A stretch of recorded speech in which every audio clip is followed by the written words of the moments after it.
김현정의 뉴스 쇼.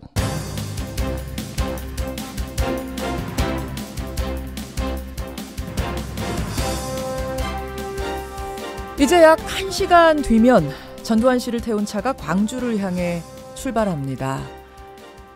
애청자 여러분 안녕하십니까? 전두환 전 대통령, 전두환 씨가 결국 오늘 광주 법정에 섭니다. 4번을 거부해오다 강제 구인을 한다니까 이제야 나서는 거죠. 혐의는 고 조비오 신부를 향해서 파렴치한 거짓말쟁이라고 기술을 해서 명예를 훼손한 행위입니다. 여러분, 고 조비오 신부는요, 5.18 광주 민주화운동 당시에 광주 시민들이 총탄에 쓰러지는 모습을 목격하고 자진해서 시민 수습위원을 지냈고요. 체포된 뒤에는 모진 수감 생활을 겪은 그야말로 광주 민주화운동의 증언자입니다. 1970년 독일의 빌리 브란트 총리는 폴란드 전쟁 희생자 묘비 앞에서 무릎을 꿇고 사과했었죠. 심지어 본인 자신의 잘못이 아니어도 이렇게 사과를 하는데, 하물며 본인이 저지른 행위 앞에서도 절대 사과하지 않는 그 사람. 알츠하이머가 있어서 법정엔 못 가겠다면서도 골프는 치러 갔던 그 사람. 아내는 심지어 그 남편을 두고 민주주의의 아버지라는 어처구니 없는 말을 하기도 했죠. 전두환 씨가 마지막으로 광주를 방문한 게 1987년입니다. 무려 32년 만에 찾은 그곳에서 늦었지만 진정 어린 사과로 입을 열길 마지막으로 기대해봅니다. 김현정의 뉴스쇼 출발하죠.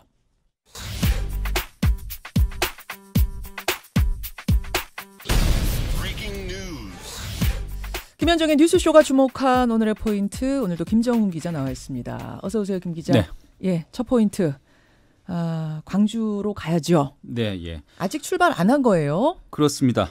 광주지법 201호 법정에서 열리는 그 전두환 씨의 사자 명예훼손 재판이 오늘 오후 2시 30분이거든요. 예, 예. 전 씨는 아마 1시간 전쯤 도착해서 재판을 준비할 것 같은데, 그러자면은 잠시 뒤에 한 8시를 전후로 해서 서울 연희동 자택을 나설 것 같습니다. 예. 아시다시피 5.18 광주 민주화운동 당시에 헬기 사격을 목격했다고 증언한 고 조비오 신부를 자신의 회고를 통해서 거짓말쟁이로 몰아붙이는 혐의로 기소가 됐죠. 예. 이후 2차례나 재판 연기를 신청했고, 그러다가 알츠하이머에 걸렸다면서 재판에 불출석하기도 했습니다. 결국 법원이 구인장을 발부하고 나서야 광주로 끌려가다시피 내려가게 됐네요.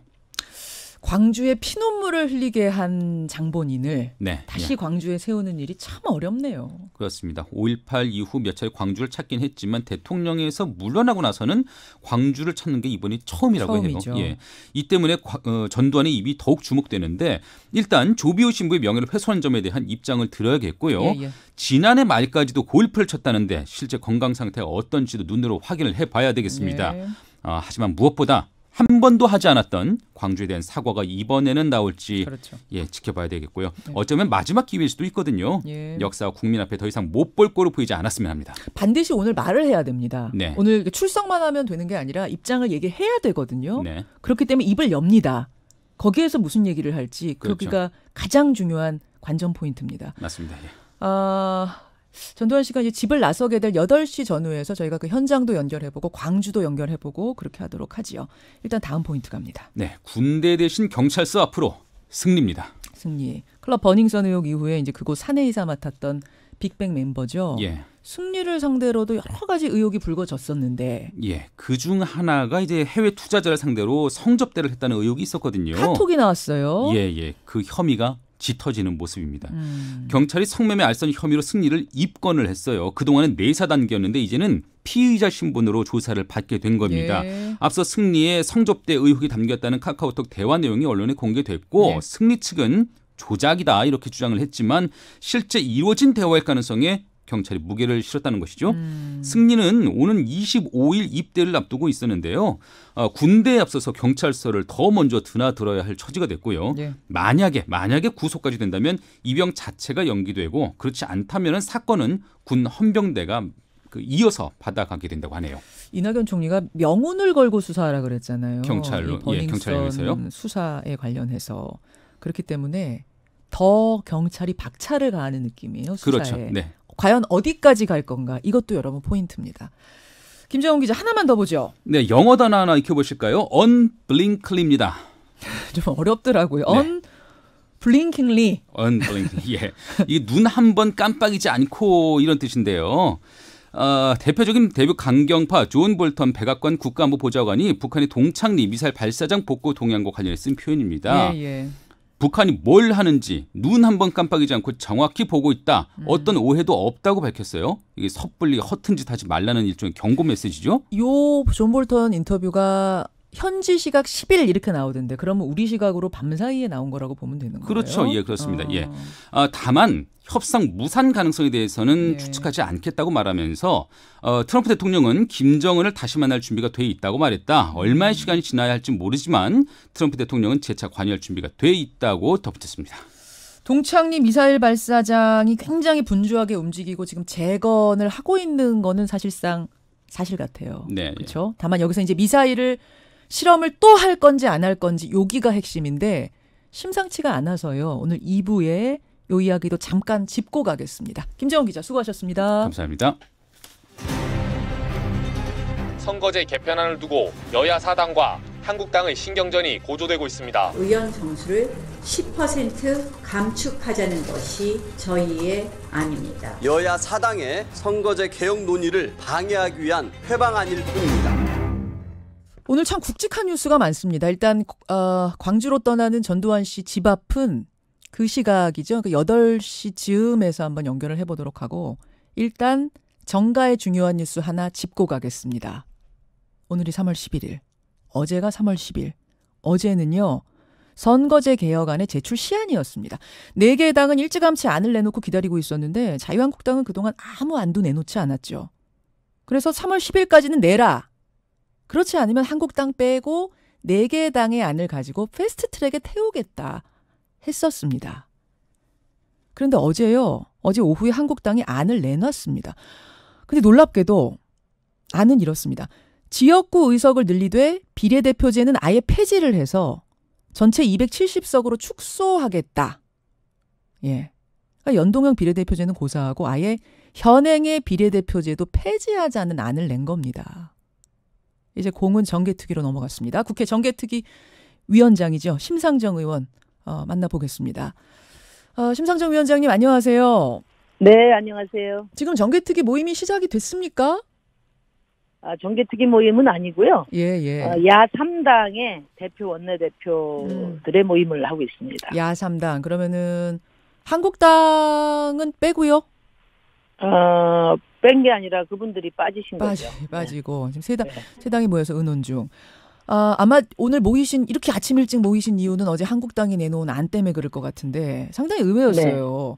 네 개 당의 안은 지금 비례성을 강조하고 대표성을 강조하는 쪽으로 가자는 거였는데 한국당은 거꾸로 지금의 비례대표, 그러니까 지금 47석 있는 그 비례대표도 아예 없애버리자 이런 안을 내놨네요. 그러니까 선거제도 개혁의 어깃장을 놓기 위한 청개구리 아니죠. 그러니까 패스트트랙 빨리 하라고 등 떠미는 아니라고 저는 생각하는데요. 작년 이제 12월 말에 5당 원내대표가 합의를 했지 않습니까? 예. 그 첫 번째 조항이 연동형 비례대표제의 구체적 방안을 논의한다는 거예요. 예. 이제 합의 시한도 어겼지만 이제 합의 내용을 정면으로 지금 부정한 거고요. 그다음에 이제 아까 김현정 앵커께서 말씀하셨지만은 이제 비례대표제 자체를 없애겠다. 그랬는데 이거는 헌법 위반이거든요. 그러니까 헌법 41조 3항에 비례대표제에 대해서 법률로 정하도록 그 명시적인 입법 명령 조항이 있어요. 이거는 그 우리 나경원 대표가 율사 출신인데 이제 헌법도 잊어버리셨나 그런 생각이 들고 제가 헌법도 잊어버리셨나 판사 출신이신데 네.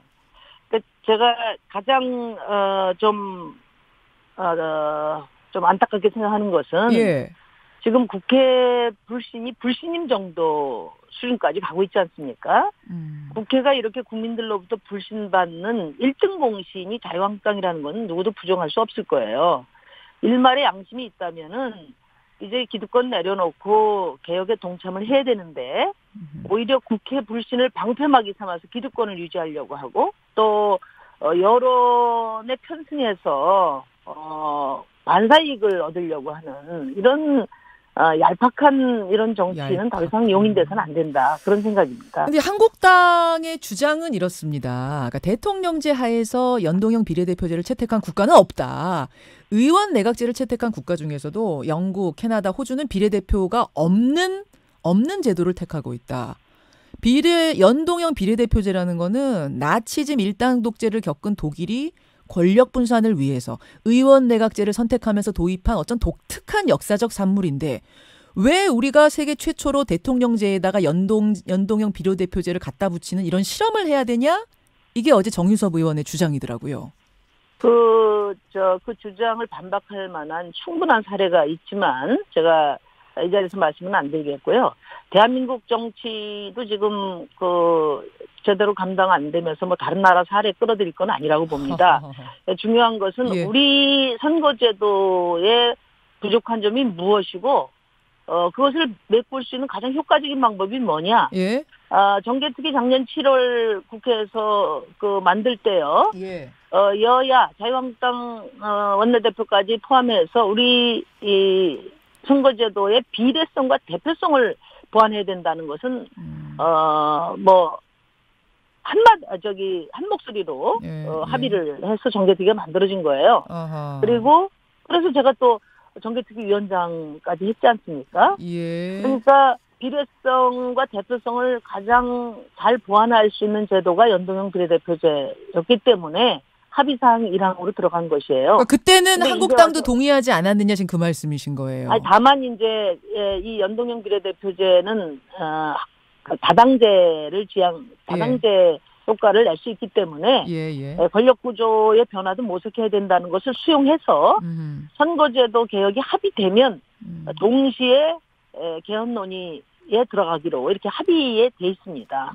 그 합의를 지키면 돼요. 지금 그 합의에 대해서 다른 당들은 다 유념하고 있어요. 그런데 선거제도 합의와 동시에 논의를 하기로 한 건데 지금 병행하지 않으면 안 된다. 이렇게 또 어깃장을 놓고 있거든요.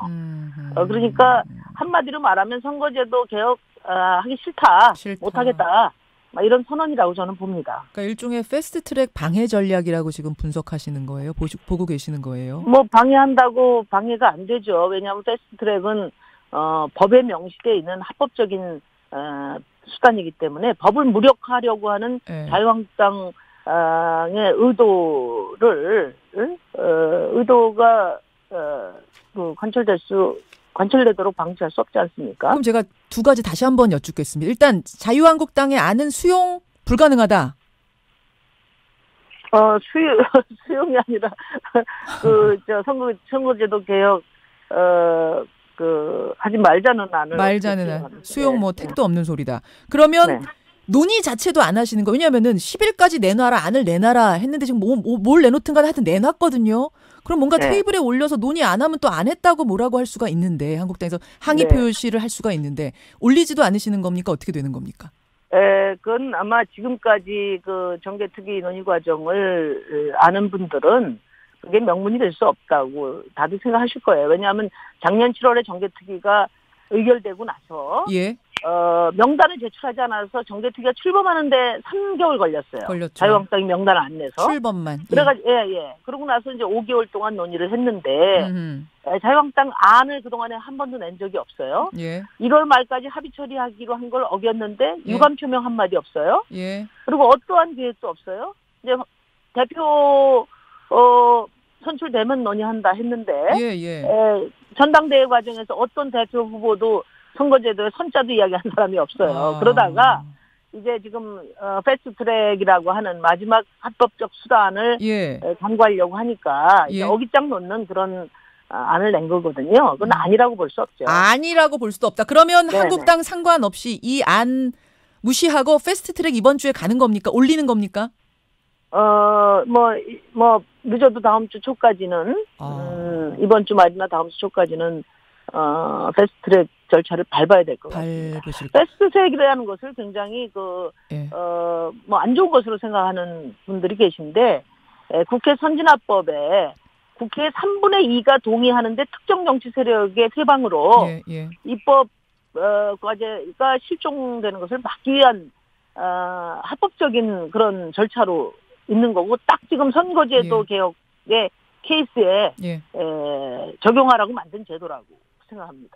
지금 한국당에서는요. 물론 이게 아직 공식 입장은 아닙니다만 일부에서는 한국당 제외하고 패스트트랙에 이거 태우면 선거제 개혁안 태우면 의원직 총사퇴도 불사하겠다. 불사해야 된다. 이런 의견이 막 나오고 있어요.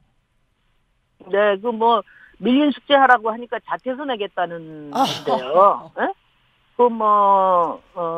어떡합니까? 지금까지 의원직 총사퇴를 이야기해놓고 한 번도 지킨 적이 없어요. 그러니까 인터넷에서는 제발 약속 좀 지켜라 이런 비아냥 항의 글도 많이 있는데 저는 제1야당이 국민들과의 약속을 지키는 책임 있는 그런 자세를 갖기를 바랍니다. 여기까지 말씀 듣겠습니다. 상당히 지금 단호한 입장이시. 하나만 더 질문이요, 심 의원님. 네. 이제 한국당이 얘기하면서 국민들 여론은 의원 수를 줄이라는 여론이 있다. 그렇기 때문에 10% 줄이는 270석을 동시에 주장했거든요. 이건 어떻게 보세요? 그러니까 그것이 국회 불신을 방패막이 삼아서 자신들의 기득권을 내려놓지 않으려고 하는 그런 얄팍한 태도라고 보고요. 국민들이 우리가 집에서도 자식들이 속썩일 때 부모님들이 어떨 때 나가라 이렇게 이야기하지만 진짜 나가길 바라겠습니까? 정치를 제대로 바꾸라는 국민들의 열망인데 제대로 기득권 내려놓고 특권 내려놓고 민심이 살아 숨쉬는 국회 만들려고 하는 건데 국민 여론에 편승해서 오히려 그것을 거부하는 그런 얄팍한 정치라고 봐요. 알겠습니다.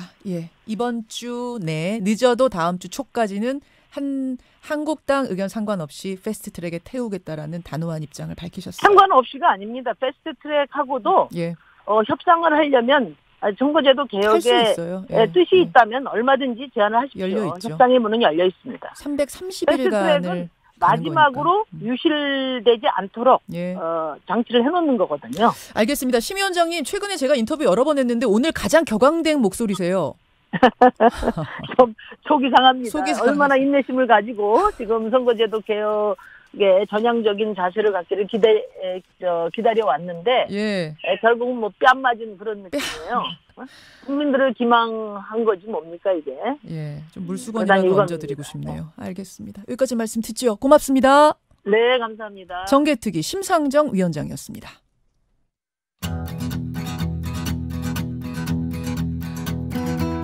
김현정의 뉴스쇼는 청취자 여러분의 참여로 이루어집니다. 트위터, 페이스북, 레인보우 게시판, 그리고 단문 50원, 장문 100원의 유료 문자 샵 1212, 우물정 1212 통해 참여하실 수 있습니다.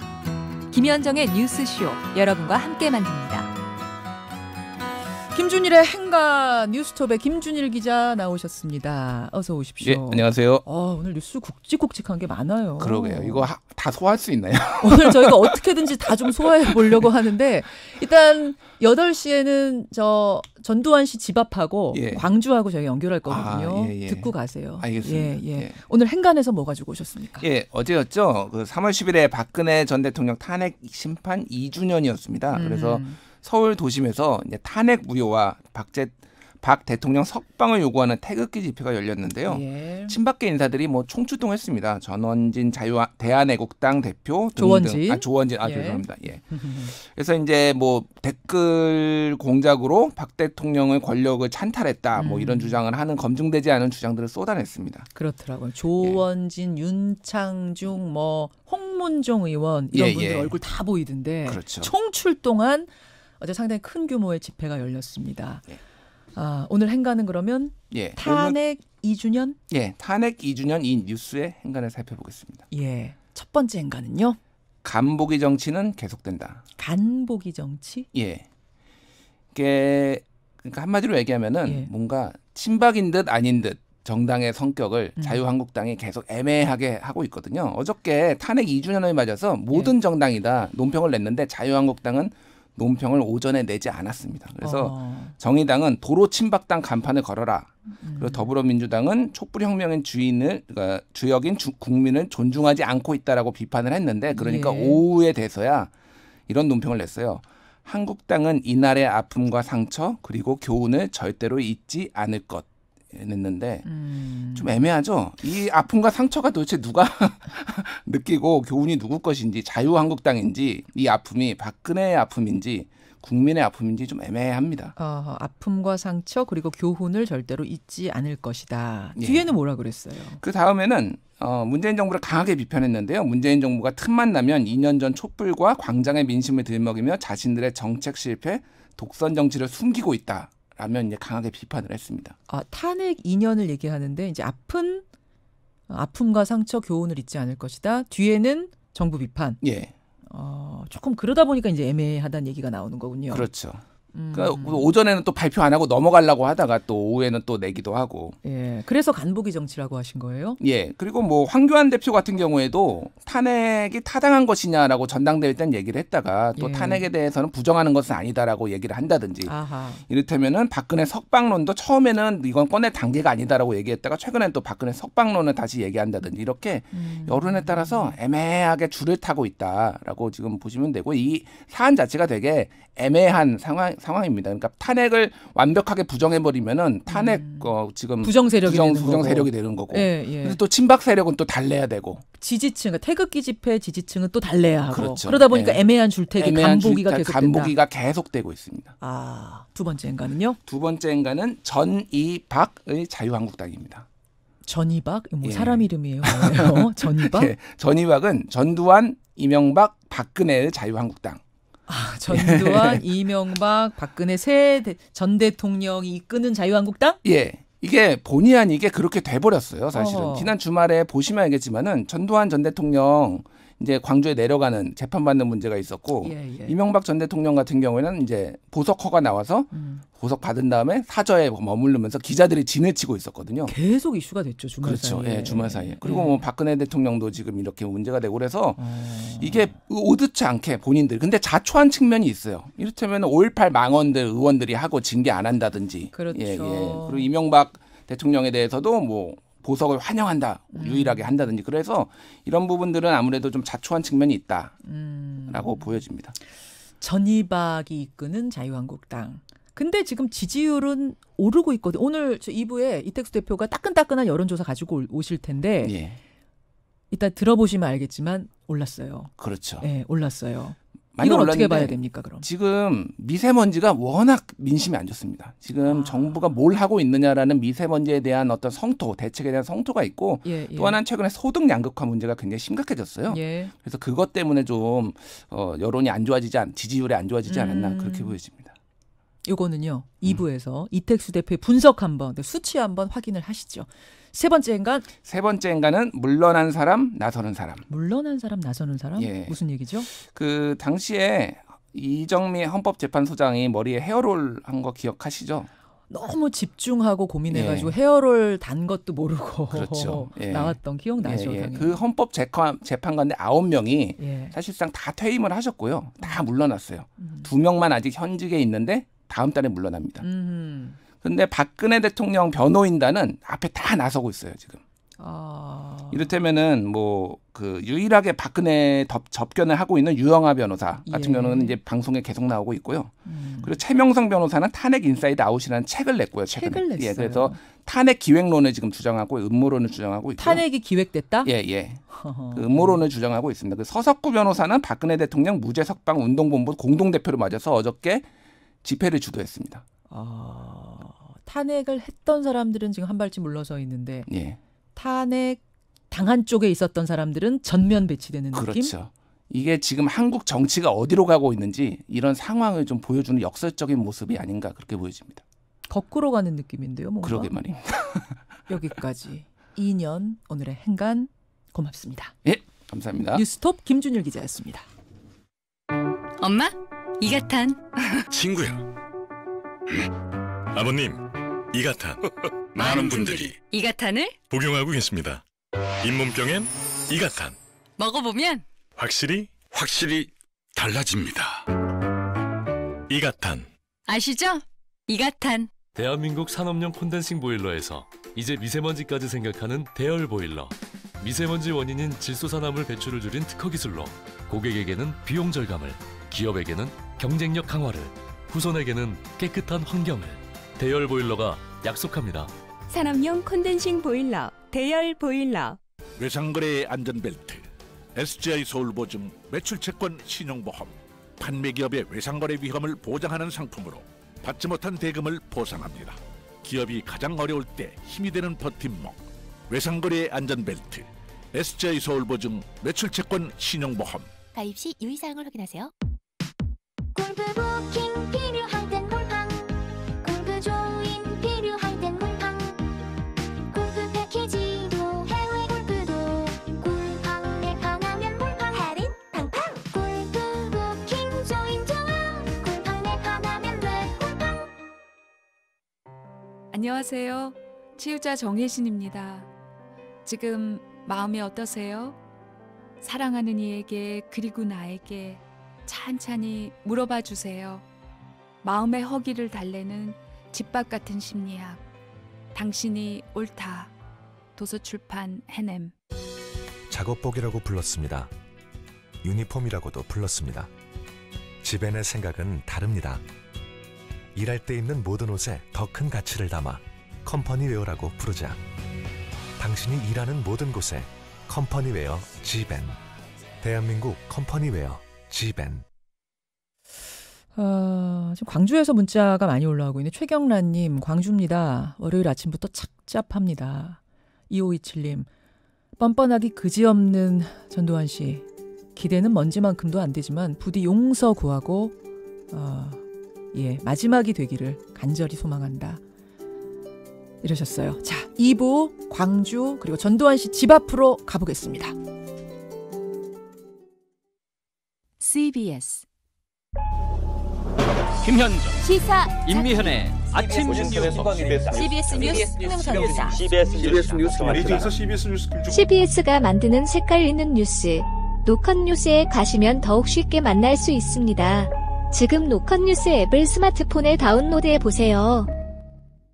사장님, 3월 15일까지 고용산재보험 보수통액 신고 잊지 않으셨죠? 그거 꼭 해야 하는 건가요? 에? 사업하시는데 기본적인 것을 안 하시면 참 곤란하죠. 3월 8일까지 신고하면 추첨을 통해 경품도 주고 할인 혜택도 있다니까 서두르면 좋지요? 아, 네. 놓치면 괜히 과태료에다 두루누리 사회보험료 지원금도 못 받고 더 손해봐요.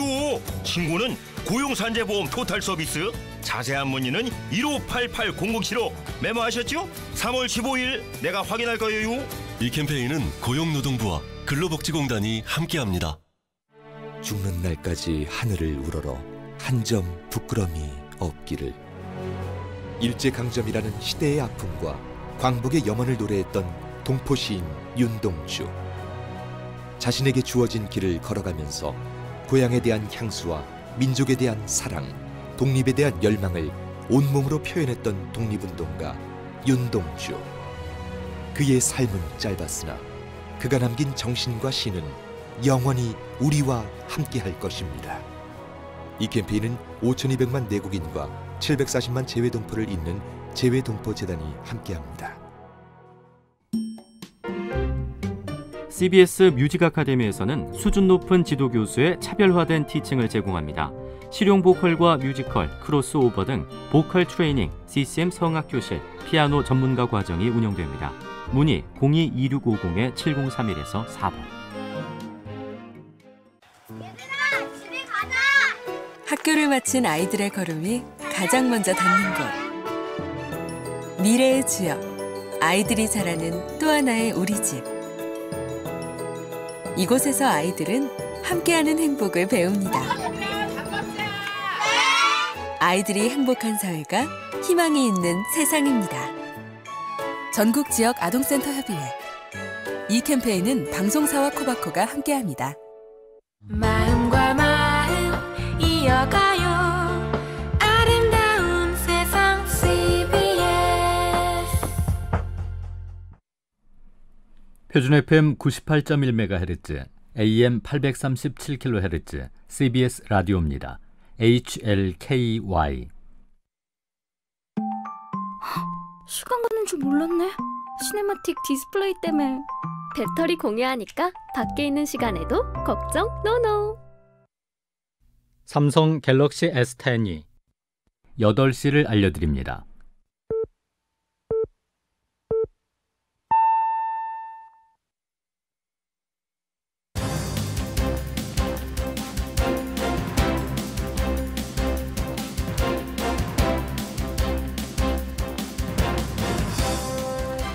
김현정의 뉴스쇼 2부 출발합니다. 제가 오늘 굵직한 뉴스가 많다고 말씀을 드렸었죠. 2부에 그거 다 담아보겠습니다. 우선 전두환 씨 집 앞 연결하고요. 광주도 가보겠습니다. 지금 8시에서 8시 반 사이, 아마 8시 반 정도가 될 것 같은데 이제 집 앞에서 나옵니다. 연희동에서 나와서 경호원들과 함께 또 경찰과 함께 광주 법정으로 가게 되는데요. 예, 그 현장 한번 연결을 해보고요. 동창리 미사일 발사장 복구가 거의 기정사실화가 되고 있습니다. 만약 거기서 복구하는데 그치지 않고 정말로 발사를 해버리면 이거 어떻게 되는 걸까요? 모든 북미 관계는 중단되고 상황은 과거로 돌아갈지 모릅니다. 그래서 지금 중요한 시점입니다. 이것도 한번 분석하고 가겠습니다. 그리고 제가 일부에서 지지율의 변화가 있다고 말씀드렸죠. 오늘 이택수의 여론에서는 두 가지를 좀 주목해야 됩니다. 자유한국당이 30%를 과연 넘길 것인가. 예, 만약 넘기게 되면 이게 29개월 만에 첫 30% 돌파가 되는데 그렇게 될 것인가? 혹은 된다면 그것은 무슨 영향이겠는가? 분석을 해보죠. 오늘 떠먹어주는 경제 코너까지 준비가 되어 있습니다. 50원의 단문 100원의 장문 유료 문자 샵 1212 카톡 레인보우 그리고 유튜브까지 열어놓고요. 광고 후에 광주 그리고 연희동까지 갑니다. 엄마, 이가탄. 친구야. 아버님, 이가탄. 많은 분들이 이가탄을 복용하고 계십니다. 잇몸병엔 이가탄. 효과도 만족도 역시 이가탄입니다. 이가탄. 아시죠? 이가탄. 레드 들어봐. 내가 엄청난 걸 생각했거든? 이런 디자인도 가능할까? 그럼 이건? 와우, 서프라이즈! 좋아, 레드! 한 개의 제품도 성심성의껏, 소량 납품 정도 쉽고 빠르게 상상이 현실이 되는 레드. 한번 맡겨봐. 레드 어떠한 작업 환경에서도, 어떠한 위험에서도 앞으로 나아가야 한다면 잔카를 신어라. 현장의 뜨거운 열정과 함께 나의 발걸음이 역사가 된다. The new safety shoes, Zanka. 민주주의 아버지가 누구예요? 저는 우리 남편이라고 생각해요. 7년 두 분을 하려고 불란서식으로 7년 두 분 하려고 그러다가 7년 신을 3번 해야 되겠다. 4번에 이런 아주 불행한 사태가 일어날까봐 딱 나는 7년만 해서요. 저는 검찰의 소환 요구 및 여타의 어떠한 조치에도 협조하지 않을 생각입니다.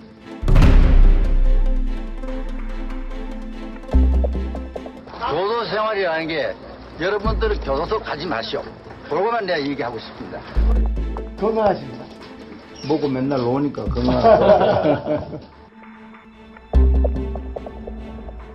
젊은 사람들이 나한테 대해서는 아직 감정이 안 좋은 거야. 내한테 당해보지도 않아놓고. 우리나라 먹고 살 수 있는 기초를 양분 계실 때 다 한 거예요. 저는 마누라지만 자랑스럽게 생각합니다.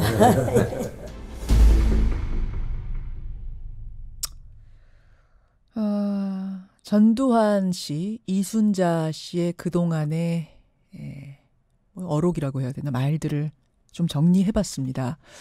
특히 웃음소리가 상당히 좀 귀에 거슬리는 면이 있네요. 특히 2004년에 젊은 사람들이 나한테 감정이 안 좋아요. 나한테 당해보지도 않았으면서 라고 하면서 웃네요. 전두환 씨가 오늘 오후 2시 30분 피고인 신분으로 법정에 섭니다.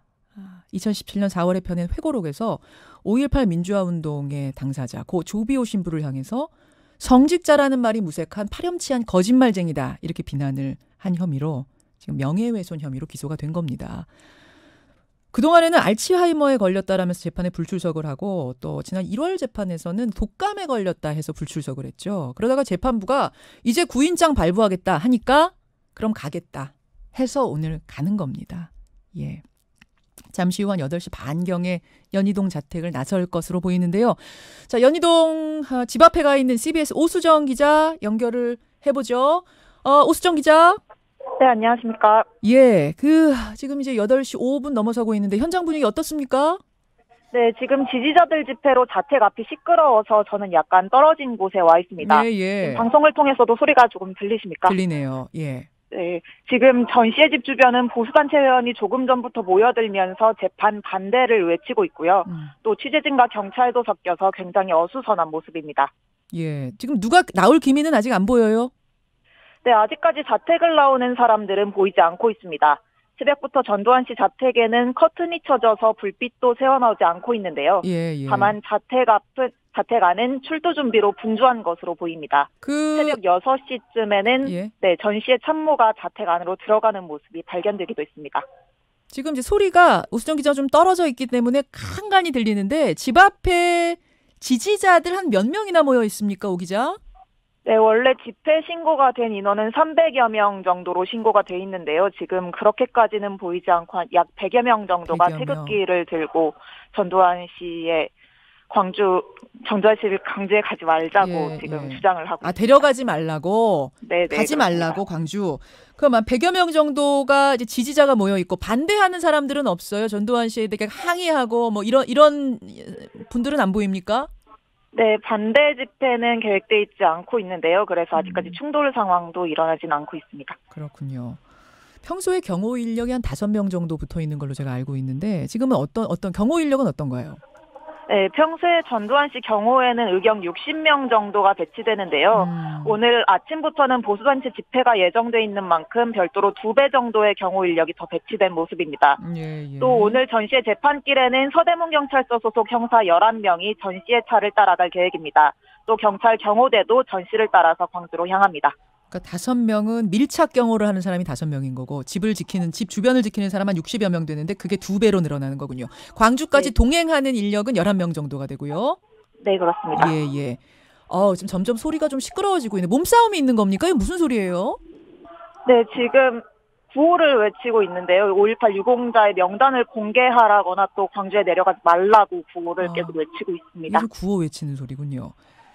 8시 반 정도에 집을 나서게 되면은 이게 뭐 어차피 도로 통제하고 이러면 1시 반쯤 광주지법에 도착을 할 텐데 오늘 일정 한번 짚어주시죠, 오 기자. 네, 전두환 씨는 잠시 후 8시 30분쯤에 집을 나와서 광주지법으로 출발합니다. 준비된 승용차 안에는 부인 이순자 여사와 변호사가 함께 탑승할 것으로 보입니다. 서울에서 광주까지 3시간에서 4시간 정도가 걸리는 만큼 전 씨의 차는 오후 1시 30분쯤에 광주에 도착할 것으로 예상됩니다. 경찰은 전 씨가 법원에 도착하면 구인장을 집행할 계획인데요. 다만 전 씨가 자진 출석하는 점 그리고 고령인 점을 이유로 수갑은 채우지 않는다는 계획입니다. 예, 제가 조금만 부연 설명을 하자면 88세입니다. 올해 88세고요. 1987년에 광주를 방문한 게 마지막입니다. 87년 이후로는 지금 처음 가는 거고요. 이순자 씨가 오늘 차에 같이 탑니다. 법정에도 같이 옆에 섭니다. 그 이유는 24시간 둘이 같이 있대요. 이순자 씨가 잠시라도 없으면 불안한 증세를 보이기 때문에 이순자 씨가 반드시 옆에 있어야 한다 했고 법원에서는 그걸 받아들여줘서 법정에 나란히 앉는 것으로 이렇게 돼 있다고 합니다. 오수정 기자. 네. 일단 여기서 끊고요. 잠시 후에 그 자택에서 나오는 장면이 포착되면 잠깐이라도 다시 연결을 하겠습니다. 네, 알겠습니다. 예, 고맙습니다. CBS 오수정 기자 먼저 연결해봤습니다. 연희동 전두환 씨 자택 앞이었고요. 광주로 가보겠습니다. 오늘 재판에 소송 대리인을 맡고 계신 분이세요. 민변 광주 전남 지부의 지부장 김정호 변호사 만나보죠. 김 변호사님 나와 계세요. 예, 안녕하십니까. 예, 지금 월요일 아침 광주 분위기는 어떻습니까? 사실 뭐 재판 자체에 대해서 상당한 역사적 의미를 부여하면서도 이런 재판일수록 더 차분하게 신중하게 의연하게 대응하자 이런 분위기 같습니다. 시민들이. 예, 차분한 분위기. 저도 뭐랄까요, 소식을 들은 것이, 그러니까 이제 전두환 씨가 지금 87년 1987년 이후로 처음 오는 거기 때문에 상당히 격앙될 수 있고 뭐 막 나와서 항의하는 분들도 계실 수 있고 계란이 투척될 수도 있고 이런 모습들이 벌어질 수도 있겠구나 했는데 이러지 말자. 오히려 자제하고 차분하게 하자 해서 인간 띠끼 같은 걸 오늘 한다고 들었어요. 예, 그렇습니다. 사실은 그 전두환 씨가 반성과 사죄를 하면 좋겠는데 전두환 전 대통령이 근데 반성과 사죄를 못한다면 최소한 침묵이라도 해야 한다고 생각하는데 이 회고록을 내서 이 재판까지 받게 됐잖아요. 그래서 사실 이 상황은 되게 분노하는 상황이긴 합니다. 하지만 분노를 승화시켜서 성숙한 시민의식을 보여줘야 된다.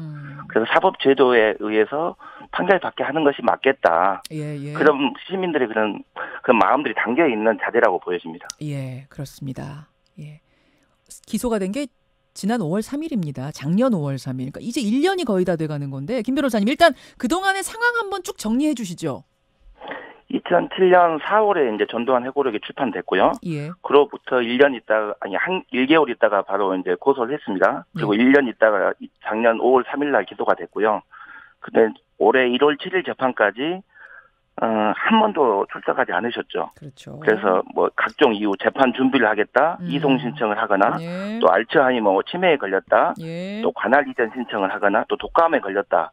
이 5가지 이유를 대면서 연기하거나 불출석해서 지금까지 한 번도 출석하지 않았습니다. 예. 그러다가 강제 구인 결정을 내리니까 이제 광주로 오는 건데,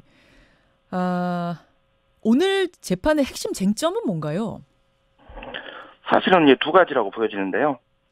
과연 헬기 사격이 있었는지 여부가 객관적으로 확인될 필요가 있는 부분이고요. 두 번째는 헬기 사격이 있었다고 보면 과연 이 허위 사실을 알면서도 전두환 전 대통령이 회고록에다가 이것을 기재하면서 조비오 신부를 명예를 훼손하는 비난적 발언을 쏟아냈는지 이 2가지가 쟁점이 되겠습니다. 지금 근데 이미 헬기 사격이 있었다는 거는 여러모로 증명이 됐잖아요. 그러니까 그 부분을 밝히는 건 어렵지 않은 일일 거고 이제 그것을 알면서도 회고록에 고의적으로 넣었느냐 안 넣었느냐 이게 더 중요한 쟁점이 되겠네요.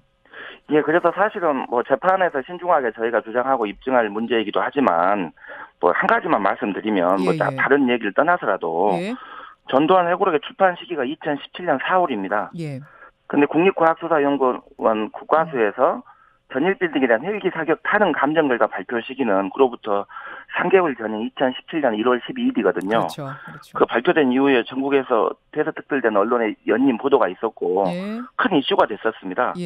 그렇다면 이런 누구나 알 수 있는 팩트체크 기회가 있는데 단순 의혹적인 수준을 넘어서 아주 원색적이고 단정적인 표현을 써가면서 헬기 사격을 부인하고 조비오 신부님의 명예를 훼손한 부분에 대해서 과연 이래도 미필적 고의가 없을까라는 생각이 들고요. 당시에 또 국군 보안사령관이었고 중앙정보부장 서리였잖아요.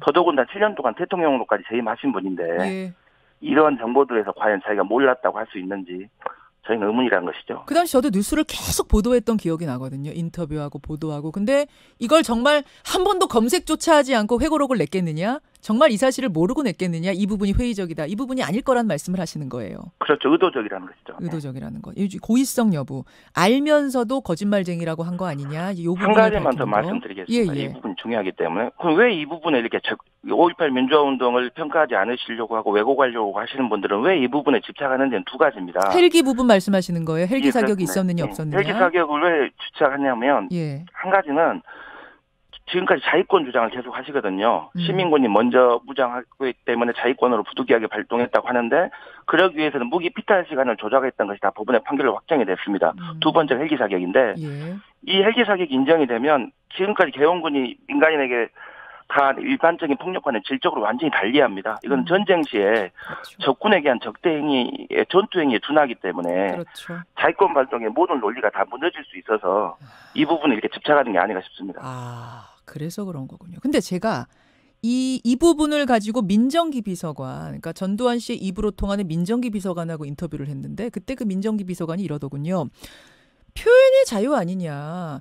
자기의 생각을 자기 자서전에다 쓴 건데 그게 무슨 문제가 되느냐. 자서전에 자기 생각도 못 쓰느냐. 이건 어떤가요? 당연히 민주주의 사회에서 극소수 의견이라 하더라도 의견을 표명하는 것이야 당연히 자유죠. 그리고 표현의 자유의 범위에 들어와 있는 것인데요. 저희가 문제 삼는 것은 의견 표현의 영역이 아닙니다. 사실관계를 했다는 팩트의 영역에서 북한군이 개입했는지 여부나 헬기 사격이 있었는지 여부는 쉽게 입증이 가능하고 팩트 체크가 가능한 사실의 영역입니다. 사실의 영역에서 왜곡을 하는 것은 표현의 자유의 범위가 아니고 그것은 범죄 행위인 것이죠. 그래서 저희 대법원 판례에 의하더라도 허위 사실로 타인의 인격이나 명예를 훼손한 경우에는 표현의 자유의 범위 밖에 있다라고 하는 제국의 위안부 판결에서도 다 확인된 부분에 있습니다. 저희 헌법 21조 사항에도 명시하고 있는 것인데요. 그래서 의견 표현이 아니라 팩트 왜곡이기 때문에 문제를 삼는 것입니다. 논평이 아니라 착하다, 뭐 나쁘다, 좋다, 나쁘다, 뭐 멋있다 이런 영역이 아닌 팩트의 영역이라는 부분. 그런데 김 변호사님, 그 이제 민정기 비서관이 그때 저랑 인터뷰를 하면서 또 무슨 얘기를 했냐면 이게 전두환 회고록이지만 사실 최종 마무리 집필은 내가 했다. 고 조비오 신부를 거짓말쟁이라고 표현하고 고 피터슨 목사를 사탄이라고 표현한 것도 내가 마무리 작업할 때 쓴 거다. 이런 이야기를 하시더라고요. 만약 이 주장이 사실이라면, 민 비서관 주장이 사실이라면 전두환 씨는 책임이 없고 민정기 씨가 책임을 져야 되는 건가요? 어떻게 되는 건가요? 좀 사실은 뭐 황당한 주장이긴 하지만 민정기 씨 주장이 사실이라면 이것은 출판 자체가 사기라는 것이죠. 전두환 전 대통령 이름으로 출판된 것 자체가 사기라는 것이고, 만약에 사실이 아니라면 전두환 전 대통령의 책임을 희석하고 물타기라는 또 다른 꼼수라고 보여지는데, 왜냐하면 회고록이라는 것은 기본적으로 자신이 회고하는 내용을 기재하는 것입니다. 그리고 그 영상 내용이 어려우면 구술을 하면서 간접적 방식으로 기재할 수는 있죠. 하지만 그렇다 하더라도 전두환 전 대통령의 회고록이기 때문에 오탈자 교정이나 본질적이거나 중요한 내용이 아닌 자꾸 수정 같은 것은 당연히 비서관이 할 수 있겠지만 그그 내용 자체는 전두환 전 대통령 자신의 기억과 그 경험을 쓰는 것 아니겠습니까? 그렇죠. 근데 그리고 전두환 전 대통령 회고록이라 하니까 국민들이 읽는 것이고 관심 갖는 것인데 민정기 회고록이라면 누가 읽겠어요? 파급력도 약한 것이고. 물론이죠. 근데 민정기 씨가 쓰고 전두환 회고록이라고 냈다면 사기다. 국민을 상대로 또 다른 약간의 사기인 것이죠. 그렇게 되면 근데 그게 사실이 아니라면 전두환 전 대통령의 책임을 또 회피하기 위해서는 또 다른 꼼수라는 것이죠. 어떤 내용이어도 문제가 있다고 어떻게 해도 문제다. 자, 오늘이 사실상 첫 공판입니다. 이렇게 되면 1심 판결은 언제쯤 내려질 걸로 보세요? 사실은 이 재판은 그 헬기 사격이 있었는지 여부와 거기에 대한 인식이 있었는지만 보기 때문에 쟁점은 간단합니다. 그리고 국방부의 발표도 있었고 전일 빌딩이 움직일 수 없는 탄핵의 흔적이 남아 있습니다. 성실하게 진정성 있게만 임한다면 재판이 길게 갈 일이 절대 아니거든요. 오히려 변수는 계속적으로 재판에 좀 진정성 임하지 않으시고 성실하게 출석하지 않는 이것이 오히려 변수일 것이기 때문에 재판의 모든 성패나 기간은 전두환 전 대통령의 태도에 달려있다고 봅니다. 오늘 무슨 말을 할까요? 입을 열까요? 알츠하이머라고 계속 지금 주장을 하고 있어가지고요. 저희는 출석도 중요하지만 출석까지 이렇게 오래 걸렸습니다. 재판이 작년 5월에 기소된 피고인이 출석하기까지 이렇게 오래 걸렸습니다. 출석을 해서도 성실하게 자기가 억울하면 억울한 입장을 밝히면 됩니다. 사법제도 하에서. 그럼 거기에 대해서 증거 의견이라든가 공소사실 인정 여부에 대한 의견을 밝히면 되는데 또다시 어떤 표명을 하지 않거나 또 이렇게 회피하려고 하는 그런 진술이 있을까 오히려 저는 그걸 우려하고 있습니다. 그러니까 오늘 반성의 말을 한마디라도 하면 좋은데 반성은커녕 회피하는 발언이 나오지는 않을까 싶어요. 오늘 그런 일은 정말 벌어지지 않길 바라고 법정을 주시하겠습니다. 김 변호사님 고맙습니다. 민변 광주 전남 지부의 지부장이세요. 김정호 변호사 만났습니다.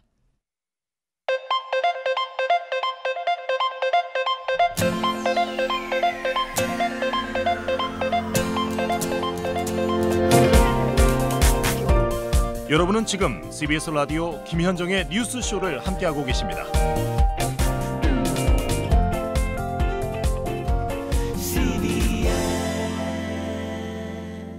지금도 자택 앞에는 뭐 기자와 지지자들이 뒤섞여서 거기다 경호원들까지 뒤섞여서 장사진을 치고 있고요. 굉장히 지금 소란스러운 모습인데 잠시 후에 전두환 씨가 집에서 모습을 드러내면 그때 현장 한번 다시 연결을 해보도록 하고 우선 중요한 문제 하나 더 짚고 가겠습니다. 이번에는 동창리 변수입니다.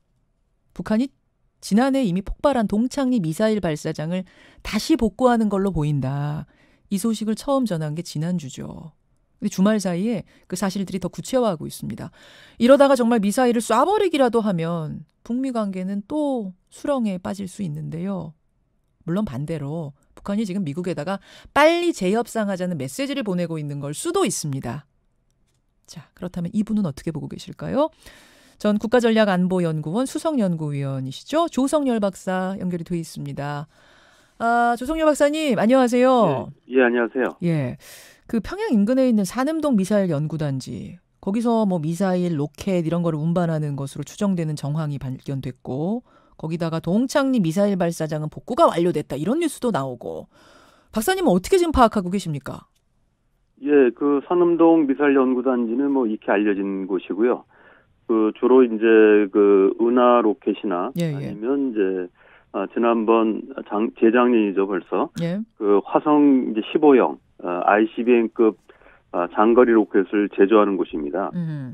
그래서 이 평양 인근에 있고 주로 이제 발사할 경우는 우리가 이제 동창리 미사일 발사장 그리고 이제 무수단 발사장 얘기하는데 그렇죠. 북한식으로 부른다면 이제 동창리가 이제 서해 발사장이고요. 예. 무수단이 이제 동해 발사장인데 주로 이제 여기서 제작을 해가지고 철도를 이용해가지고 운반하거든요. 근데 이번에는 이제 가까이 있는 이제 동창리로 움직임이 포착됐다. 지금 이렇게 나오고 있습니다. 그래서 아직은 본격적으로 뭐 발사장에 뭐 탑재하거나 그런 건 아닌 것 같고요. 일단 이제 그 미사일 이동이 이제 보였기 때문에 아마 세계가 주시하는 것 같습니다. 미사일 이동이 보인 거는 이거는 게 부정할 수 없는 사실인 거죠.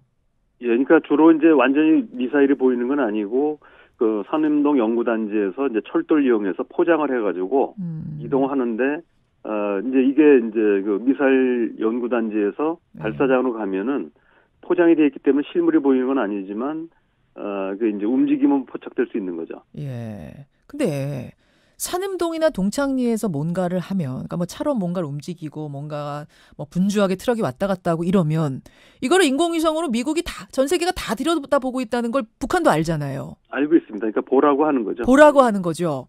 어떤 의도라고 보십니까? 예, 그러니까 지금 아마도 이게 이제 중요한 거는 이런 어떤 움직임이 시작된 게 그 하노이에서의 정상회담에서 합의서 채택이 불발된 이후가 아니라 2월 16일부터라고 알려져 있거든요. 하노이 전이더라고요. 움직임이 처음 포착된 건 뒤늦게 알려졌습니다만. 그래서 이 부분이 지금도 이제 여러 해석이 나올 수 있는 부분인데 원래 국정원에서도 신중하게 얘기한 건데 이제 이게 해체를 이제 가정해서 이제 퍼포먼스용으로 원래 시설물을 복귀한 게 아니냐, 멋지게 해체하기 위해서.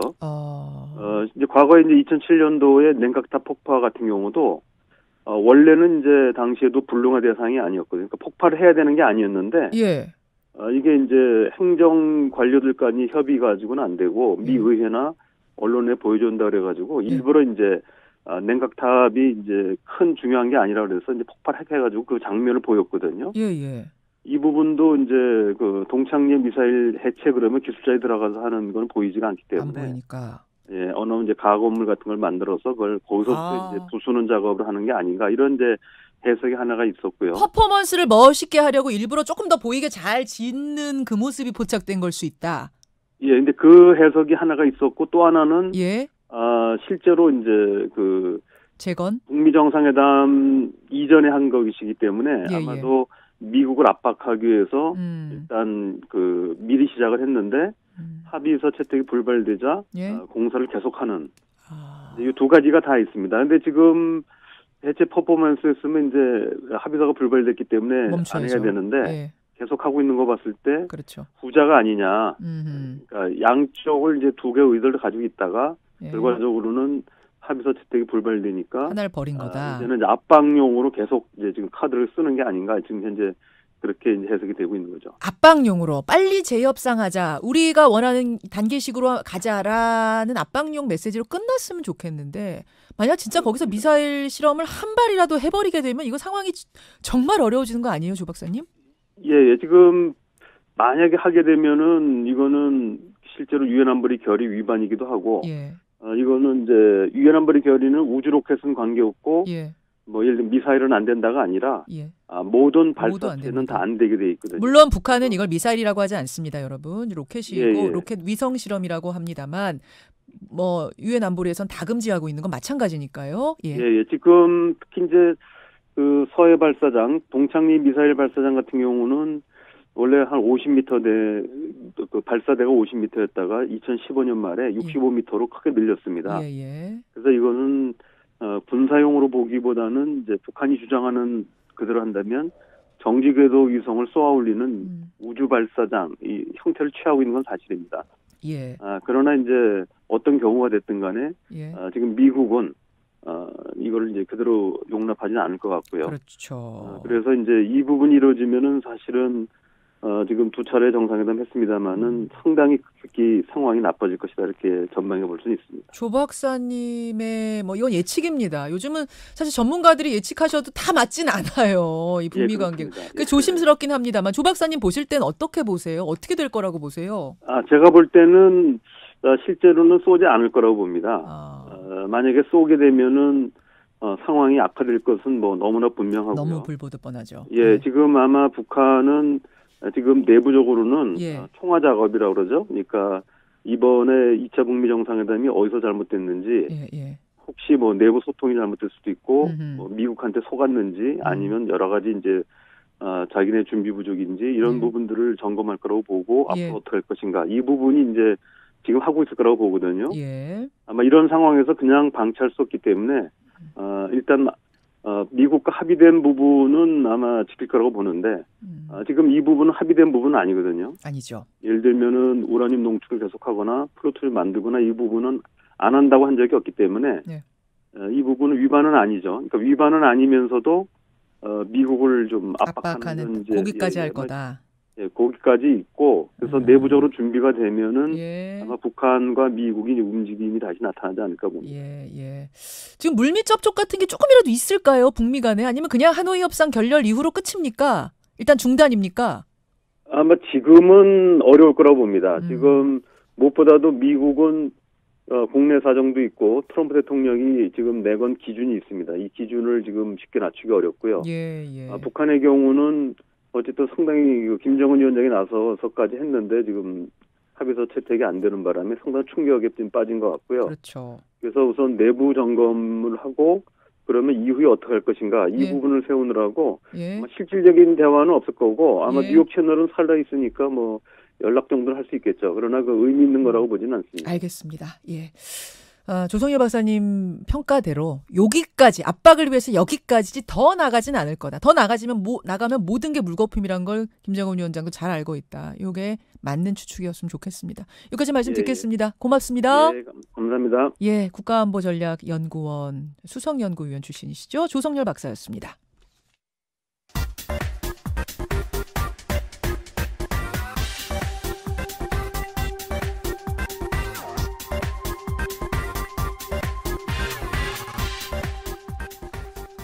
월요일의 코너 어려운 경제를 쉽게 풀어드립니다. 떠먹여주는 경제 오늘도 한겨레 신문의 김진철 기자와 함께 할 텐데요. 김 기자 어서 오세요. 안녕하세요. 지금 제가 전두환 씨 집 앞을 언제 연결하는가 계속 촉각을 곤두세우고 있는데 일단 지금 집 앞에 차량은 다 대기한 상태입니다. 그렇네요.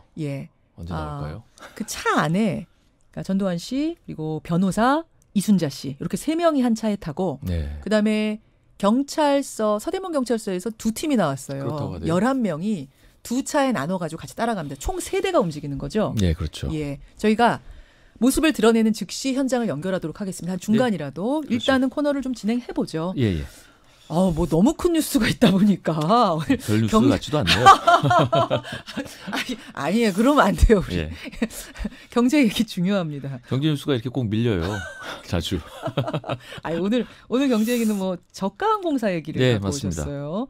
저가항공사 3곳에 대해서 항공운송 면허를 내주기로 했다는 뉴스. 일단 무슨 얘기입니까 이거? 플라이 강원, 그다음에 에어프레미아, 에어로케이 이렇게 3곳을 LCC라고 부르는데요. 이게 가격이 싼 항공사가 아니라 정확하게 표현하면 저비용 항공사라는 표현이 맞습니다. 운영 비용을 낮춘 항공사인데 기내식, 또 위탁 수화물, 기내 엔터테인먼트 이런 것들을 유료화해서 돈을 좀 더 벌고 그 대신에 항공권 가격을 다른 것보다 좀 더 낮게 유지하는 방식으로 운영되는 항공사입니다. 우리가 그러니까 싼 항공 이러는데 그래서 저비용 저가 항공이 아니라 저비용 항공. 운영 비용을 줄여서요. 줄였다. 그렇죠. 실속 있게 했다. 뭐 이런 의미인 거예요. 그래서 LCC라고 주로 부릅니다. 아, 면허를 받으려고 신청한 곳이 4곳이라고 제가 알고 있는데 3곳이 면허를 받았네요? 예. 면허가 허가된 3곳 외에 에어필립이라는 곳이 신청을 했다가 탈락했는데요. 여기가 사실 작년까지만 해도 가장 가능성이 높았던 곳입니다. 근데 여기 대표인 엄일석 씨라는 분이 작년 11월에 구속이 됐거든요. 왜요? 재판받는 중입니다. 비상장 주식 거래를 하면서 사기 행위를 했다는 혐의를 받고 있는데 이게 이제 직접적 이유라고 할 수는 없지만 에어필립이 이 문제와 관련해서 재무적 문제가 있어서 허가를 못 받았는데 에어필립은 이미 항공 운항을 해오긴 했습니다. 이게 이제 소형 항공 운송 사업이라는 면허가 있는데 이거는 허가가 아니라 등록제거든요. 그래서 이걸 바탕으로 해서 항공기 3대를 운영하면서 취항을 해왔는데 소형이기 때문에 10인승 이상 50인승 이하의 소형 항공기를 활용하는 운송 사업이고요. 그런데 이 대표가 구속되면서 에어필립에 대한 지원이 중단되고 또 일부 노선이 중단됐습니다. 임금 체불 문제도 불거지면서 경영난이 이어지고 있어서 면허 기준을 충족시키지 못했습니다. 아니 그러면 4곳이 신청했는데 한 곳은 그 신청한 대표가 구속이 됐으니까 그 경우 빼고는 다 허락한 거니까 합격률이 상당히 높았다는 얘기예요? 맞습니다. 기존 LCC가 모두 6곳이거든요. 근데 여기에 3곳이 늘었으니까 모두 9곳이 된 거죠. 애초에 예상하기로는 한두 곳 정도가 추가될 걸로 봤는데 맞아요. 예상보다 더 많이 됐습니다. 정부는 여기에 대해서 경쟁 촉진 또 일자리 창출 등을 강조하고 있는데 사실상 놀리고 있는 지방공항을 좀 살리려는 의도도 많을 걸로 보이고요. 업체 경쟁이 활성화되면 소비자 후생은 늘어나겠죠. 가격도 좀 싸지고 서비스도 좋아지고요. 이런 효과가 나타날 수도 있고요. 이번에 허가받은 3곳이 플라이 강원하고 에어로K가 각각 양양하고 청주공항을 거점으로 하는 저비용 항공사거든요. 이 거점공항을 중심으로 한 다양한 노선 공급이 이루어질 가능성이 있습니다. 특히 에어프레미아라는 곳은 저비용 항공 중에서 좀 특이하거든요. 이름이 에어프레미아? 예, 프레미아. 어렵네요. 예, 저가 항공이 주로 국내선이나 가까운 나라를 취향하잖아요. 근데 이 에어프레미아는 미국 호주 이런 중장기 노선을 운행하겠다는 목표를 갖고 있어서 기존 대형 항공사들 사이의 경쟁도 더 활발해질 것 같습니다. 이야, 이제 저가 항공, 저비용 항공을 타고 미국까지 갈 수 있는 그렇죠. 거예요? 미국이나 호주까지 가겠다는 거죠. 그렇군요. 하여튼 이번에 이제 저가 항공 그 업계가 상당히 지각 변동이 있을 걸로 보이는 맞습니다. 중요한 뉴스이기 때문에 저희가 오늘 채택을 한 건데 다른 나라 상황은 어때요? 예, 미국이 저비용 항공사가 9곳이고 일본만 해도 8곳입니다. 특히 유명한 게 이제 유럽에 있는 라이언 에어라는 곳이 있는데요. 1위입니다. 유럽에서. 1980년대 중반에 영국에서 설립이 됐고 지속적으로 성장을 해왔는데 비용을 워낙 쥐어짜다 보니까 가격은 싸지만 추가 비용이 너무 많습니다. 수화물 하나 늘어날 때마다 굉장히 많고요. 물 마실 때도 혹시 돈 내나요? 맞습니다. 그래요? 안에서 주는 게 거의 없어요. 야, 물도? 그렇죠. 수화물이 늘어날 때마다 비용이 워낙 많아서 이 악명이 높은데 가격이 워낙 싸서 여전히 인기는 줄어들지 않고 있고요. 아시아에도 대표적인 곳이 있습니다. 말레이시아에 본사가 있는 에어아시아인데 에어아시아. 2001년에 부실항공사를 인수해서 운영을 시작했는데 급속 성장을 하고 있습니다. 박지성 선수가 광고 모델을 해서 유명해지기도 했고요. 역시 저비용 항공사 특유의 문제점은 있습니다. 이런 것들이 지적돼 왔는데 위생 문제나 환불 문제, 환불이 굉장히 어렵거든요. 안전사고도 비교적 잦은데 에어아시아가 큰 추락 사고 한번 났던 걸로 제가 기억하는데 거기죠. 그렇죠. 역시 저렴한 가격 때문에 지속적으로 성장세를 보이고 있긴 합니다. 그렇죠. 우리나라의 이 저비용 항공 잠깐만요. 지금 전두환 씨가 집 앞에서 모습을 드러냈군요. 차에 탔습니다. 현장 연결해 보겠습니다. CBS 오수정 기자. 오수정 기자. 네, 지금 연희동 전두환 씨 자택 앞입니다. 집 앞에서 나왔군요. 전두환 씨가. 네, 방금 전 씨가 집 앞에서 나와서 차를 탑승했습니다. 경찰이 주차한 승합차도 전 씨가 탄 차를 뒤쫓아서 바로 연희동을 빠져나가려고 하고 있습니다. 아까 지지자들이 상당히 많다 그랬는데 지금 분위기는 어떤가요? 네, 지지자들은 전 씨의 차가 나오자 광주에 가면 안 된다, 또 광주 재판은 인민재판이다, 이런 구호를 외치면서 계속 집회를 이어가고 있습니다. 전두환 씨는 자택을 나와서 따로 국민들을 향한 메시지는 발표하지 않고 바로 차에 올랐습니다. 예전 골목 성명처럼 뭔가 하나를 발표하고 차에 타진 않겠는가 이런 추측도 있었는데 그냥 바로 차에 탔어요. 문에서 나오자마자 바로 대기하고 있는 차에. 네, 그렇습니다. 그럼 이순자 씨 모습도 보셨어요? 네, 지금 전 씨가 나오는 상황이 가까워지면서 취재진 동선이 모두 제한돼서 제가 이순자 씨 모습은 따로 확인을 하지 못했는데요. 그래요. 지지자 100여 명이 아까 전에 8시 상황이었는데 더 늘어났습니까? 뭐 그대로입니까? 네, 지지자들은 더 많이 늘어나지는 않은 모습인데 이제 시간이 가까워지면서 더 구호에 열을 올리고 있는 모습입니다. 지금 아까보다 조금 더 소란스러운 모습이 보이네요. 지금 타고 바로 떠난 거예요? 네, 지금 차는 출발을 하고 있는 상황으로 보이고 있습니다. 예, 전두환 씨 차와 경호차에서 3대가 떠난 게 맞죠? 총 3대. 네, 맞습니다. 예. 자, 8시 34분 거의 정확하게 떠났네요. 8시 반 땡 치고 그냥 나온 겁니까? 네, 바로 8시 정도가 되니까 차에 시동이 걸렸고 8시 반? 예. 네, 8시 반에 시동이 걸렸고 그 이후에 바로 전시가 나왔습니다. 바로 나오고 바로 출발. 그러니까 8시 반을 딱 맞춰갖고 출발한 거네요. 이렇게 가면 1시 반에 도착을 하게 되고 2시 반 재판이 시작이 되는 겁니다. 그 차 앞에 갑자기 지지자가 출몰하면서 차를 막는 소동이 있었어요. 소동이 있었지만 어쨌든 차는 빠져나갔다라고 이렇게 지금 전해지고 있고 검은 양복에 노란 넥타이 앞을 한 번 딱 쳐다봤네요. 쳐다보고는 바로 차에 탑승을 했습니다. 지금 그 지지자 차 앞을 막은 지지자는 뭐 플래카드에다 뭐라고 막 썼네요. 뭐 가지 말아라 이런 것 같아요. 근데 경찰들이 우르르 몰려서 그 지지자를 차 앞에서 뭐 데리고 나왔고 그러고 나서 차는 예정대로 출발을 하는 모습을 볼 수 있습니다. 자, 오수정 기자. 네. 예, 조금 더 머물면서 취재를 하는 거죠? 네, 그렇습니다. 예, 어떤 상황에서 네, 집회 상황을 지켜볼 예정입니다. 예, 잘 취재를 하시고 상황이 또 발생하면 연결하겠습니다. 고맙습니다. 네, 지금까지 연수동 현장에서 전해드렸습니다. 예, CBS 오수정 기자였습니다. 예, 뭐 혹시라도 뭐가 좀 있을까 했는데 예상보다 조용히 가시네요. 전 뒤에 이순자 씨가 보였습니다. 보였어요? 예, 보셨어요? 뒤로 싹 지나갔네요. 저는 조용히 가지 않기를 바랬어요. 한마디라도. 그러게 말이에요. 법정 떠나기 전에 마지막 기회가 될 수도 있는데 사죄의 말 한마디는 좀 하고 갔으면 좋겠다. 근데 뭐 알츠하이머 있다고 말해놨는데 뭐라고 얘기하기도 좀 그러지 않았을까요? 저는 건강해 보이시는데요, 근데? 되게 건강해 보이네요. 예.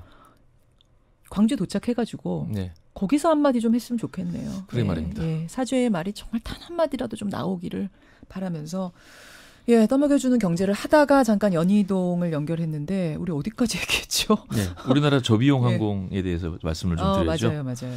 예, 우리나라 저비용 항공사가 2005년에 티웨이 항공, 제주항공을 시작으로 설립이 되기 시작했고요. 예. 이스타 항공, 진에어, 에어부산, 에어서울 이렇게 해서 모두 6곳까지 늘어났습니다. 지자체가 합작을 해서 만든 항공사가 제주항공, 이스타 항공, 여긴 군산시고요. 그다음에 에어부산 이렇게 있는데요. 에어부산은 부산시만 아니라 아시아나항공도 출자한 계열사입니다. 그리고 진에어하고 에어서울은 각각 대한항공과 아시아나항공 자회사고요. 예. 우리나라 LCC가 이렇게 많이 생기게 된 배경이 좀 재밌는데요.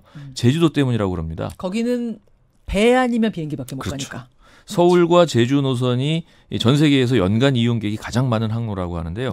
저가 항공 중에 취항하지 않는 곳이 없을 정도고 비행 시간이 짧아서 수익성도 좋은 편이라고 합니다. 그렇죠. 저비용 항공사들이 많이 성장하면서 보유 항공기가 25대가 넘은 곳이 무려 4곳까지 늘어났고요. 작년에 새로 등록한 국적 항공사의 항공기가 모두 29대였는데 이 중에 19대가 저비용 항공사들이 도입한 거라고 합니다. 잘 나간다는 얘기네요. 그렇죠. 장사 잘 된다는 얘기예요. 맞습니다. 그래요. 보니까 지금 지자체가 투자하는 곳들이 있는데 지자체까지 나서서 이렇게 직접 투자하는 이유는 뭔가요? 예, 지자체가 이러는 건 거점 항공사를 유치하면 해당 지역의 공항을 살릴 수 있다고 보기 때문인데요. 플라이강원이 양양공항, 에어로케이가 청주공항을 거점으로 삼게 되거든요. 인천국제공항을 제외하고 전국의 공항이 14곳인데 김포, 김해, 제주를 제외하면 나머지 11곳은 적자가 굉장히 심합니다. 심하죠. 예, 이걸 해결할 방법으로 저비용 항공사 취향을 늘리려는 게 지자체의 목적이고요. 실제로 청주를 거점으로 하는 이스타항공, 또 대구와 부안을 각각 제3거점으로 활용하는 티웨이 그리고 제주항공 덕분에 해당 공항들의 실적이 대폭 개선된 바도 있습니다. 청주를 거점으로 한다. 그러니까 청주에서 일본 가고, 그렇죠. 청주에서 필리핀 가고 그렇다는 얘기죠. 예, 맞습니다. 예, 알겠습니다. 근데 비행기 어쨌든 이용객 수에 비해서 저비용 항공사 9개는 조금 많은 거 아니냐는 지적도 나오던데요. 예, 무슨 고속버스 회사랑 비교까지 하더라고요. 확실히 우리나라 저비용 항공사가 많아진 건 사실입니다. 다른 나라에 비해서 그런데요. 그렇죠. 일본이 8곳, 태국이 6곳 이러니까요. 하지만 기존 저비용 항공 중에 진에어, 에어부산, 에어서울 3곳이나 대한항공과 아시아나항공 계열사거든요. 이것들을 합쳐서 두 대기업의 계열 항공사들이 전체 시장 중에 90%를 점유하고 있습니다. 사실상 독과점이죠. 두 강자가 지배하는 시장인 만큼 경쟁을 활성화할 필요가 있고요. 시장 변화를 위해서 저비용 항공이 더 활약해서 경쟁을 활성화할 필요가 있습니다. 다만 이제 향후에 경쟁이 본격화되면 살아남는 곳, 그렇지 못한 곳이 있겠죠. 언젠가 시장이 재편될 수밖에 없을 거라는 전망이 나오고 있습니다. 예, 뭐 제일 중요한 건 이제 안전이 가장 중요한 거 아니겠습니까? 싼 건 좋은데 안전 확보 안 되면 꽝이니까요. 맞습니다. 이 안전 문제가 또 전문 영역이지 않습니까? 그렇죠. 전문 기술 인력이 부족해질 수 있다는 우려가 제기되고 있습니다. 조종사, 정비사 이런 경우인데요. 그래서 이번에 정부가 허가 심사를 할 때 구체적인 인력 확보 방안을 요구했고요. 또 중장기 전문 인력을 수요 예측을 해서 인력 양성 사업을 추진하기로 했고 예. 퇴직 정비 인력도 활용하겠다는 계획을 정부가 내놨습니다. 무엇보다 전문 인력 문제는 지속적으로 체크를 해서 이 불충분할 경우에는 향후에 항공기를 도입하거나 노선을 허가해 줄 때 제한하는 방안도 검토하겠다고 밝혔습니다. 예, 여기까지 우리나라 이제 저비용 항공사 9개가 됐습니다. 이 뉴스의 행간 이면 읽어봤습니다. 넘어겨주는 경제 한겨레 신문 김진철 기자 고맙습니다. 예, 감사합니다. CBS 지혜씨 한우 받고 남편 자랑 민호씨 한우 쏘고 자기 자랑 정아씨 한우 먹고 한우 자랑 모두의 자랑이 되는 우리 한우 역시 우리 한우답죠? 매일 자랑하세요 우리 한우 지혜씨 한우 받고 남편 자랑 민호씨 한우 쏘고 자기 자랑 정아씨 한우 먹고 한우 자랑 모두의 자랑이 되는 우리 한우 역시 우리 한우답죠? 매일 자랑하세요 우리 한우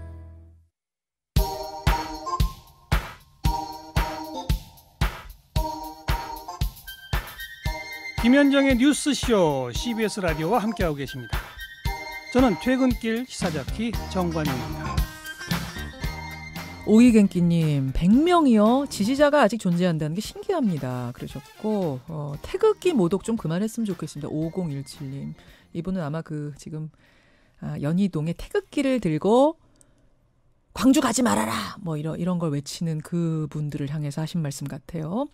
함양 박소근님 죄를 고백하고 벌을 달게 받겠습니다 라는 그런 말 했으면 좋겠는데 그 말밖에 무슨 할 말이 있다고요. 아무 말 안 하고 탔습니다. 배춘아님 아까 저희가 예전의 말들 이순자 씨, 전두환 씨의 말 중에 몇 개를 들려드렸잖아요. 그거 들으시고 전두환 같은 사람이 경제를 일으켰다라고 얘기하는 거 들으니 어이가 없습니다. 공장에서 먼지 먹으며 폐병 걸렸던 소녀들, 손가락 잘리고 기계에 끼어 나갔던 청년들, 그 가장들이 경제를 일으킨 거 아닌가요? 이런 말씀도 좀 주고 계시는데요. 오늘 뭐 댓글이 엄청나게 들어오네요. 이택수 대표 어서 오세요. 네, 안녕하세요. 예, 오늘 유튜브 댓글쇼에서 이 이야기 좀 이어가고 지금 네. 뭐 분노의 댓글들이 워낙 많이 와서 네. 그때 좀 얘기 나눠보도록 하죠. 예, 오늘 이택수의 여론에서는 저는 지금 정당 지지율이 어떻게 됐는지도 궁금하고 대통령 지지율도 궁금하고 오늘 스페셜 조사까지 굉장히 궁금한 것들이 많아요. 먼저 정당 지지율부터 보죠. 네, 민주당 지지율이 37.2%로 1.1%포인트 빠졌고요. 예.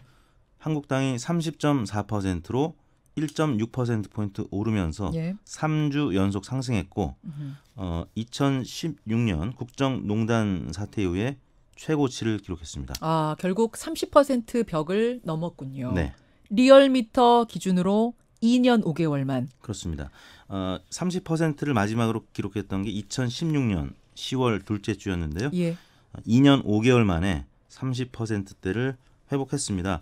이 질 전당대 효과가 이어지고 있고요. 예, 또 예. 2차 북미 정상회담이 결렬이 됐고 또 미세먼지 악화 등 한반도 평화, 민생, 경제 어려움 가중에 따른 반사익 측면도 작용을 한 것 같습니다. 진짜 그러고 보니까 전당대회 효과 아직 가고 있는 거고, 네. 그러니까 새 대표 효과 네. 거기다가 북미 회담 결렬되면서 그것도 이제 뭐 반사익이 있을 네. 거고, 거기다가 지난주에 미세먼지 지독했던 거 이것도 영향을 많이 준 거예요? 네, 미세먼지가 뭐 관측 사상 최악이었기 때문에 예, 예. 네, 과거 이제 2016년 가을에도 미세먼지가 좀 심했었습니다. 당시에 박근혜 전 대통령 집권 시기였죠. 예. 그때 뭐 고등어 삼겹살 때문에 미세먼지가 많다고 해서 그때 박근혜 전 대통령의 지지율이 한 30% 초반이었는데 그때보다는 이제 여전히 높은 수준이긴 합니다만 당시에도 미세먼지 때문에 박근혜 전 대통령 지지율이 좀 빠진 적이 있거든요. 이번엔 사실 미세먼지가 굉장히 심했고 오래 갔죠. 예, 그래서 예.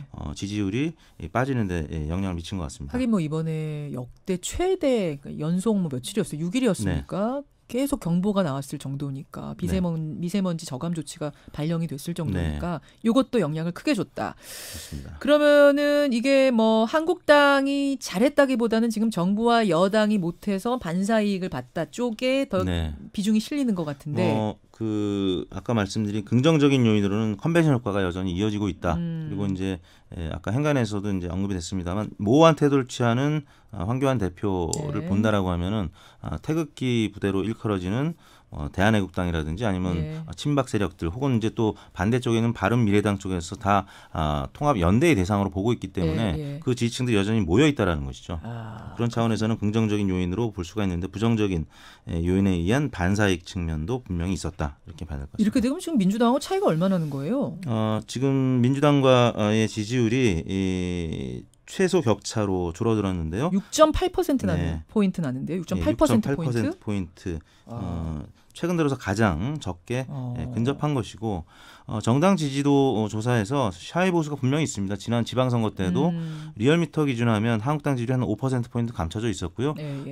한국갤럽 조사에서는 15%포인트 이상 감춰져 있었기 때문에 지금 이 정도라고 하면은 거의 동률로 봐야 될 것 같습니다. 동률로 샤이 보수까지, 샤이 한국당층까지 고려하면 거의 비슷한 수준까지 왔다. 수준까지 붙은 거죠. 이건 지금 그냥 생각하시는 게 아니라 과거의 데이터를 지난 지방선거, 작년 지방선거 바탕으로 봤을 때, 봤을 때는 그렇습니다. 그럼 지금 민주당 37.2, 자유한국당 30.4까지 읽어주셨고 정의당, 바른미래당, 민주평화당 쭉 보죠. 네, 정의당이 7%로 지난주랑 비슷한 수준이었고요. 바른미래당은 6.2%, 한국당이 오르면서 바른미래당은 소폭 감소했습니다. 1.1%포인트 빠졌고요. 민주평화당은 2.1%, 0.6%포인트 빠졌고 그다음에 무당층이 15.5%로 1.3%포인트 증가했습니다. 그러니까 지금 주말에 보면요. 박근혜 전 대통령 탄핵 2년 됐다고 막 집회들 있었고 이 뉴스 있었고 그다음에 이명박 전 대통령 보석 관련된 뉴스가 주말 내내 또 나왔고 거기다 오늘 전두환 씨가 광주 법정까지 가는 뉴스까지 쭉 나오는 이런 뉴스가 계속되는 것도 영향을 주는 거예요. 그렇죠. 이제 탄핵과 관련해서는 보수층이 결집하는 모습을 보이고 있는 것이고요.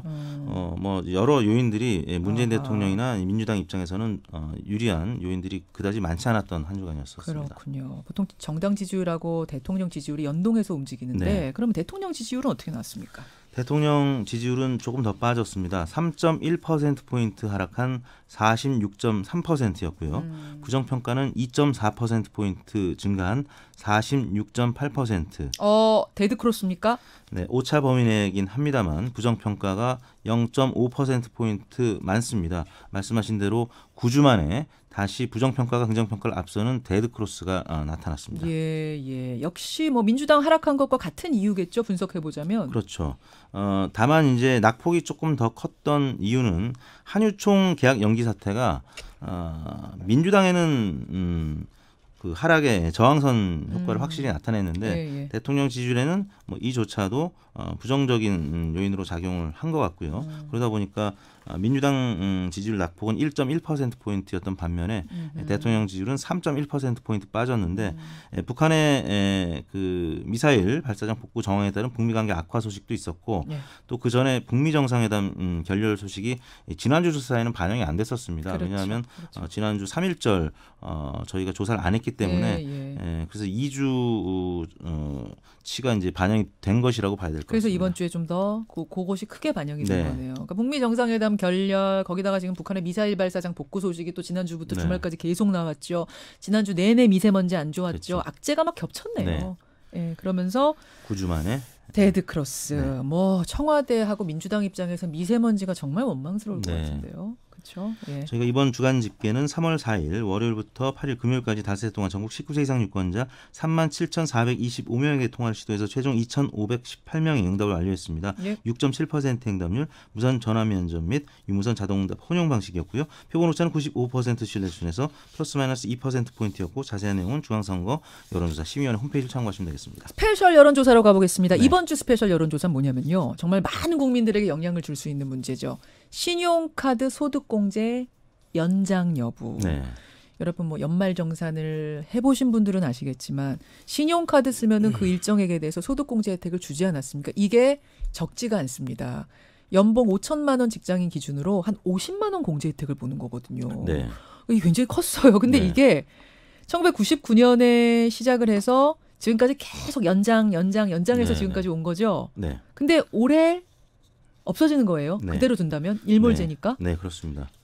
여기에 관련해서 여론조사 돌려보셨죠? 네, 저희가 3월 8일 금요일 전국 19세 이상 성인 8,034명에게 접촉을 해서 최종 503명이 응답을 완료했습니다. 6.3% 응답률, 표본 오차는 95% 신뢰 수준에서 플러스 마이너스 4.4%포인트였는데요. 예. 질문은 다음과 같이 했습니다. 한시적으로 도입된 신용카드 소득 공제 제도가 올해로 종료될 예정입니다. 선생님께서는 신용카드 소득 공제를 폐지해야 한다고 생각하십니까? 연장해야 한다고 생각하십니까? 네. 1번, 신용카드 사용을 확대해서 탈세를 막으려는 당초 취지가 충족되었으므로 폐지해야 한다. 탈세 막으려고, 그러니까 신용카드 많이 써라 장려하려고 시작한 게 1999년의 의도인데 이미 엄청나게 많이 쓰고 있는 1,000원짜리 사면서도 신용카드 긁는 시대인데 더 이상 필요 없지 않느냐. 1번. 2번. 근로소득자의 세금 부담을 줄여주기 위하여 연장해야 한다. 네, 연장해야 한다. 2번. 3번은 잘 모르겠다.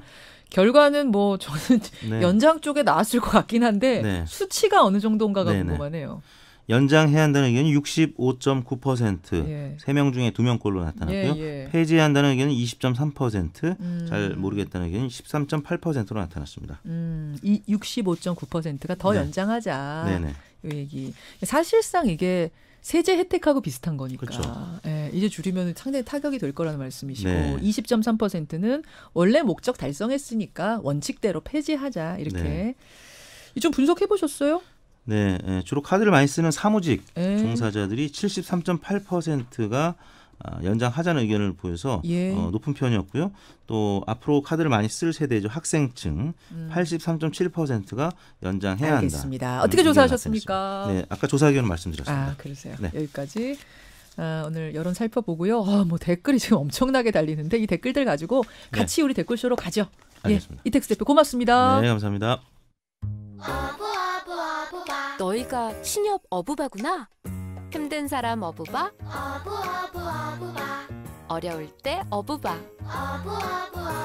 소중한 꿈 어부바. 나도 업어줄 거지? 든든한 금융의 힘으로 평생 어부바 신협. 마트에 가도 약국에 가도 웰킵스 황사 마스크, 식약처가 국내 제조 웰킵스 황사 마스크. 웰킵스 황사 마스크. 황사 마스크는 웰킵스 좋아요. 먼지 꼭 황사 꼭꼭 웰킵스. 아니 어디든 할부가 다 되는데 왜 돈 많이 드는 인테리어는 할부가 안 되는 거야? 후이즈엠이 있잖아요. 인테리어 할부입니다. 5년 할부 해드립니다. 후이즈엠이 해드립니다. 문의전화 1661-4259.